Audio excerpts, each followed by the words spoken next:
मित्रों, एक नारा लगाएंगे, मेरे पीछे अच्छी तरह से जवाब देना है। भारत माता की, दोनों मुट्ठियां उठा करके, भारत माता की। अभी पीछे से आवाज नहीं आई है। भारत माता की। MIT Pune, government of Goa, इनकी तरफ से आयोजित इस कार्यक्रम में हमारे बीच में प्रमुख रूप से इसके आयोजक श्रीमान राहुल कराड़ जी, मेरे समक्ष बहुत से माननीय अतिथिगण और मेरे साथ बैठे हुए युवा नेतागण, प्यारे बच्चों, बहनों और भाइयों, आज दूसरी बार यहां पर आने का मौका मिला। मैं राहुल जी का धन्यवाद करता हूं। इस प्रकार के जो आयोजन होते हैं उसमें से बहुत कुछ निकल करके आता है। अभी बता रहे थे कि मुझे 13 साल की उम्र में जेल जाने का मौका मिला जब प्रधानमंत्री इंदिरा गांधी ने यहां पर इमरजेंसी लगाई थी। 13 महीने जेल में रहा। एक मन में भाव था कि इस देश में लोकतंत्र होने के बाद किस तरह से इमरजेंसी लगा करके पूरा देश एक जेल बना दिया गया। जो विपक्ष था उसको खत्म करके रख दिया। हम भारत देश में लोकतंत्र में रहते हैं, लेकिन जब इस देश का लोकतंत्र खत्म होगा तो नौजवान के हृदय में पीड़ा होनी चाहिए।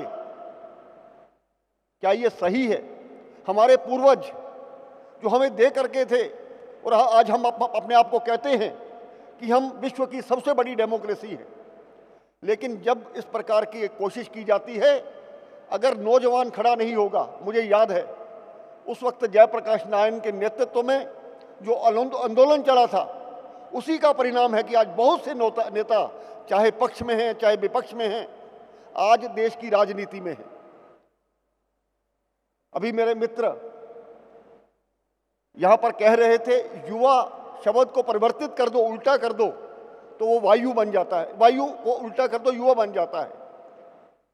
लेकिन मैं ये भी कहूंगा, उस युवा को अगर संस्कार ना मिले, उस युवा को अगर देशभक्ति ना मिले, तो वो युवा मुंबई के आर्यन शाहरुख खान की तरह बन जाता है या कश्मीर में उन पत्थरबाजों की तरह बन जाता है।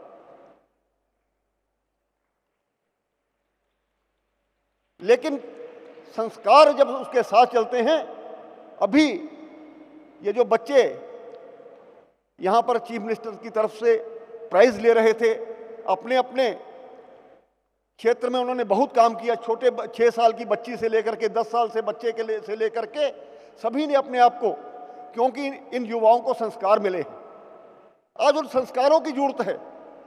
सबसे पहले मैं ये समझता हूं, अभी हम बात करते हैं, माँ बाप बच्चों को डॉक्टर, इंजीनियर, निर्माण के क्षेत्र में, स्वास्थ्य के क्षेत्र में सभी जगह भेजते हैं, लेकिन किसी माँ बाप ने यह नहीं कहा कि आप सामाजिक सेवा में चले जाओ, आप राजनीति में चले जाओ, क्योंकि इस देश को चलाना है। हम ये कह करके चुप नहीं कर सकते, राजनीति बड़ी गंदी है, राजनीति में क्राइम बहुत है, राजनीति में लेग पुलिंग बहुत है, जो एक बैठा है दूसरे को आने नहीं देता। ये चलेगा, लेकिन इसके लिए एक संघर्ष करने की जरूरत है। उस संघर्ष के बिना कुछ नहीं होता। अगर मैं अपनी कहानी सुनानी यहां पर शुरू करूं, बहुत समय लगेगा, लेकिन राजनीति में किस प्रकार से लोग धकेले जाते हैं, मुझे लगता है जम्मू कश्मीर का वो क्षेत्र जहां पर हमारा एक MLA हुआ करता था, ज्यादा से ज्यादा 2 MLA हुआ करते थे, जब मन में ठान ली कि हम सरकार बनाएंगे, 2014 में हमने सरकार बना करके वहां दिखाई। मित्रों, लेकिन जब हमारी मर्जी से मजबूरी थी पीडीपी के साथ समझौता करना, लेकिन जब हमारी तरह से तरीके से सरकार नहीं चली, उस वक्त प्रधानमंत्री मोदी जी को यह बताई सारी बात कि इस तरह से वो अपनी मन मर्जी करती है, तो समर्थन भी हमने वापस लिया और उस सरकार को पलट करके रख दिया। और आज उस सरकार का समर्थन वापस लेने के बाद 370 टूटी, 35 से टूटा। आज कश्मीर जिस पर प्रश्न चिन्ह लगता था, यह भारत का अभिन्न अंग है। महाराष्ट्र के बारे में, गोवा के बारे में ऐसा कोई नहीं कहता था। लेकिन युवा जब इकट्ठा हुआ तो एक ऐसी क्रांति आई कि ये चीजें सभी ने एक्सेप्ट की। मेरे प्रधानमंत्री बार बार कोट करते अपने भाषण में, इस देश का 65% युवा इस देश की दिशा, इस देश की दशा दोनों चेंज कर सकता है। मित्रों, जो मैं आज सोचता हूं, मेरा बेटा मेरे से ज्यादा आगे सोचता है। हम जिस टेक्नोलॉजी से आए हैं, हम जिस माहौल में से आए हैं, आज वो माहौल बदल चुका है। 70 सालों में परिस्थितियां बदल चुकी हैं और आज जिस प्रकार से पूरा विश्व भाग रहा है और भारत सबसे अग्रणी बनने वाला है, उसमें आप सब लोगों की जरूरत है। और मुझे लगता है कि राहुल जी की ये जो इनिशिएटिव है, ये निश्चय ही काम आएगा। यहां से बहुत से युवा नेता तैयार होकर के जाएंगे, क्योंकि युवा का जब कल्पना आती है, एक मन में कुछ कर गुजरने की जो चाहत रहती है, पैरों में जो गति रहती है, जो हृदय में दावानल रहता है, उस आग को संस्कारों के साथ अगर आगे ले जाया जाएगा तो मेरा देश फिर से विश्वगुरु बनेगा, ऐसा आपको विश्वास दिलाना चाहता हूं। मित्रों, आज देश में पत्थरबाजों की जमात भी है, पाकिस्तान के झंडे चढ़ाने वालों की जमात भी है। भारत तेरे टुकड़े होंगे इंशाअल्लाह इंशाअल्लाह, अफजल हम शर्मिंदा हैं, तेरे कातिल जिंदा हैं। इस प्रकार के युवा का हम निर्माण नहीं चाहते, हम वो निर्माण चाहते हैं जो मां भारती, ये देश मेरा है, भारत मेरी माता है, मैं इस देश का खाता हूं, इसके ही लिए काम करूंगा, इसके लिए अपनी जिंदगी तक खपा दूंगा। इस प्रकार की सोच लेकर के यदि युवा खड़ा होता है तो वो युवा भारत निर्माण के लिए बहुत आगे ले जाने वाला है। मैं अपेक्षा करता हूं आपसे, आज हमारा पूरे विश्व में कद बढ़ा है। प्रधानमंत्री मोदी जी के नेतृत्व में हम बहुत आगे जा रहे हैं। आज भारत की सेना पाकिस्तान के अंदर घुस करके उसको मारती है। अगर वो कोई गलत बात करेगा तो हम उसको सहन करने वाले नहीं हैं। वो देश में राष्ट्रभक्ति जगाने की जरूरत है। हाउ इज द जोश, आवाज नहीं आई, हाउ इज द जोश। इस प्रकार का युवा अगर तैयार होगा, एक वो दल है जिसमें कहा जाता है nation first party second self last, और एक वो दल भी हैं जिनको प्रधानमंत्री जबरदस्ती बनाने की कोशिश की जाती है, तैयार किया जाता है, वो युवा तैयार नहीं हो रहा। एक 1947 से शुरू किया, बाप आया, बेटी आई, फिर उसका बेटी का बेटा आया। ये तो मैं अच्छा समझता हूं कि जो आज वो नेता है उनकी शादी नहीं हुई, तो नहीं तो कोई नेता आ जाता उनके साथ। मानते हो ना, जवाहरलाल नेहरू, इंदिरा गांधी, राजीव गांधी, सोनिया गांधी और उसके बाद राहुल गांधी। मुझे लगता है अगर वो राहुल गांधी की जगह इन राहुल जी ने ये अपनी जगह ली होती तो ये उस चीज को चेंज कर सकते थे। जबरदस्ती किसी को नेता नहीं बनाया जाता। आज देश को जरूरत है उस नौजवान की जो देश को सही दिशा में ले जाने की सोचे। मित्रों, हमने बहुत सहा है, बहुत लंबी कहानियां हैं इसके पीछे। हमें आजादी के बाद जो पढ़ाया जाना चाहिए था वो पढ़ाया नहीं गया। गुलामी की मानसिकता सिखाई गई। अकबर यहां पर महान होता है यहाँ पर सिकंदर महान होता है, पोरस का नाम नहीं लिया जाता। शिवाजी पहाड़ी चूहा, महाराणा प्रताप डाकू और गुरु गोविंद सिंह जिन्होंने अपनी 4 पीढ़ियां देश के लिए वार दी, उनको लुटेरा कहा जाता है। इस प्रकार के शब्द हमने अपनी किताबों में देखे हैं।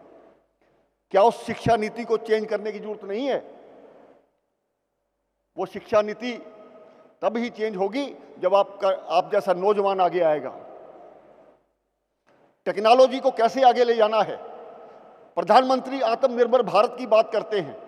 इस कोरोना महामारी के दौरान जिस प्रकार से भारत ने अपने आप को प्रूव किया है, भारत ने अपने आप को, हमारे यहाँ पर एक किट, पीपी किट नहीं बनती थी, यहाँ पर मास्क नहीं बनते थे, लेकिन आज हम वर्ल्ड की सबसे बड़ी ताकत है और 100 करोड़ की जो हमने वैक्सीनेशन की है, ये अपने आप में एक बड़ा उदाहरण है। पूरा विश्व भारत की ओर देख रहा है, लेकिन भारत का युवा अपना पढ़ लिख करके बाहर चला जाएगा तो ये काम कैसे होगा? अपनी जो शिक्षा है, अपनी जो टेक्नोलॉजी है, हम इस देश के लिए कैसे समर्पित करें, आज उस चीज की जरूरत है। हमें अपने अंदर से वो देशभक्ति जगानी होगी। कुछ ऐसी पार्टियां हैं राजनीति में, जब वो सत्ता में आती हैं तो वो संपत्ति बन जाती हैं। कुछ ऐसी पार्टियां भी हैं जो मिलजुल करके कभी सत्ता में आ भी गई तो इस देश के लिए विपत्ति बन जाती हैं। लेकिन कुछ ऐसी पार्टियां भी हैं, जब वो सत्ता में आती है इस देश के लिए देशभक्ति बन जाती हैं। अब आप में चुनाव करना है कि हमने किन लोगों को चुनना है, कौन इस देश के लिए सोचता है।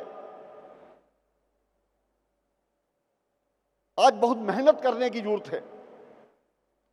जब इस प्रकार की एक सोच लेकर के हम चलेंगे, मुझे लगता है कि हम कभी पीछे नहीं हटेंगे।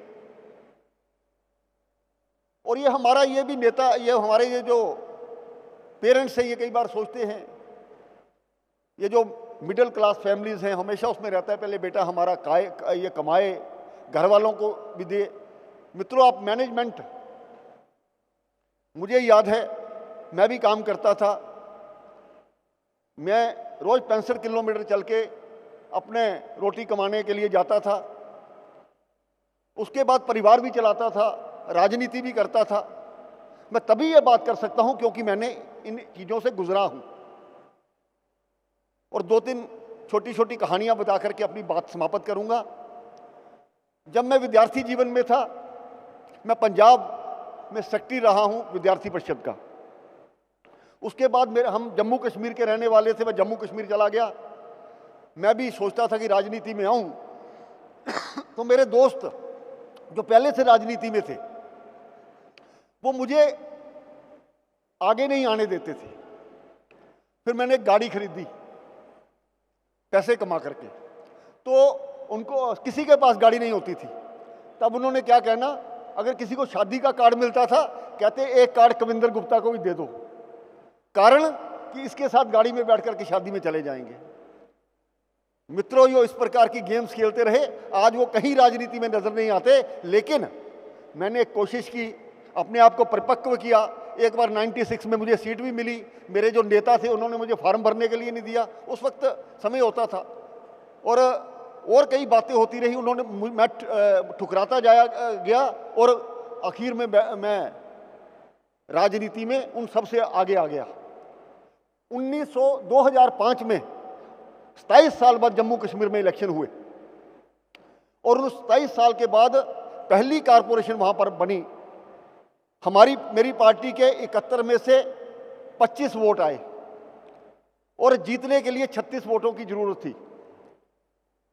लेकिन अपने काम करने के तरीके से, अपनी मेहनत के साथ, जो दूसरी पार्टियां थी जो पूरी हमारे खिलाफ थी, विपक्ष थी, जब वो सीक्रेट वोटिंग होती है तो वो मेरे वोट 37 निकलते हैं। मैं वहां का मेयर बन गया, 3 बार मेयर रहा और हमेशा माइनॉरिटी में मेयर रहा। राजनीति में अपने आप को स्थापित करना पड़ता है, अपने आदर्श बनाने पड़ते हैं। और 3 बार मेयर रहने के बाद मेरा काम धंधा भी खत्म हो गया। मैंने एक छोटी सी दुकान डाली बैटरियों की, बैटरी इन्वर्टर्स की दुकान डाल ली वहां पर। 2014 का इलेक्शन आया, मैं जहां से लड़ना चाहता था वहां पर सीट ही नहीं मिली। सबसे देरी से सीट मिली, 16 दिन बाद सीट मिली। दूसरे इलाके से जाकर के इलेक्शन लड़ा। मैंने किसी को नहीं बोला मुझे मंत्री बनाओ, हमारी काफी वहां पर मेरी पार्टी मुझे खुद ही कहती है कि जाकर के आपको स्पीकर बनाया जा रहा है। एज ए स्पीकर मैंने विधानसभा में काम किया। प्रमोद सावंत जी मेरे साथ थे, वो भी उस वक्त स्पीकर थे। लेकिन एक दिन मेरे देश का जो आज गृह मंत्री है वो हमारे अध्यक्ष थे, उन्होंने कहा आपको नई जिम्मेवारी दी जा रही है, फोन मेरे को किया। और आज अपने आप को इस प्रकार का परिपक्व बनाने की जरूरत है कि खुद लोग अपने आपके पास आए कि आपको, समाज को आपकी जरूरत है, देश को आपकी जरूरत है, पार्टी को आपकी जरूरत है। इस प्रकार के युवा का निर्माण अगर होगा तो मुझे लगता है कि निश्चय ही परिस्थितियां बदलेंगी।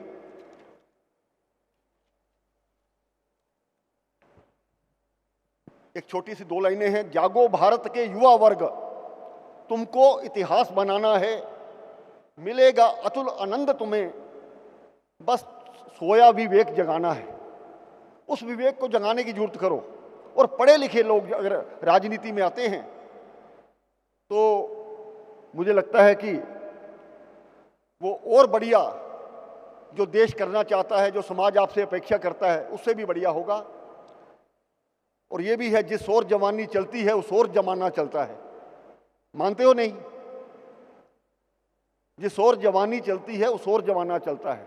इसलिए आज जो 13 वर्ष की आयु में मैं कर सकता था वो आज नहीं कर सकता हूं। इसलिए नई पीढ़ी, नई लाइन जब तक आगे नहीं आएगी तब तक ये पॉसिबिलिटीज नहीं रहती हैं। इसलिए मां भारती आपको पुकार रही है। मुझे आशा ही नहीं विश्वास है कि इस सारे ये जो 2-3 दिन की यहां पर चर्चा होगी, चाहे वो हमारी ये वुमेन पार्लियामेंट हुई है, चाहे आज यूथ पार्लियामेंट हो रही है, या कल पंचायती राज के लिए हो रही है, इन सब में से बहुत कुछ निचोड़ निकल करके आएगा जो इस हिंदुस्तान के निर्माण में काम करेगा। इन्हीं शब्दों के साथ ये 2 लाइनें बोलूँगा। पंजाब में एक कविता है, उसमें कहते हैं, मैं आपको समझा भी दूंगा, जदों देखी तेरे इरादे च सख्ती, जब तेरे इरादे में सख्ती नजर आएगी तो शक्ति दुआले या कुमूगी तेरे। ये सारी शक्ति आपके आसपास आकर के घूमेगी। ये सारी की सारी खुदाई की ताकत तू देखेगा पैरों को चूमेगी तेरे। बहुत बहुत धन्यवाद।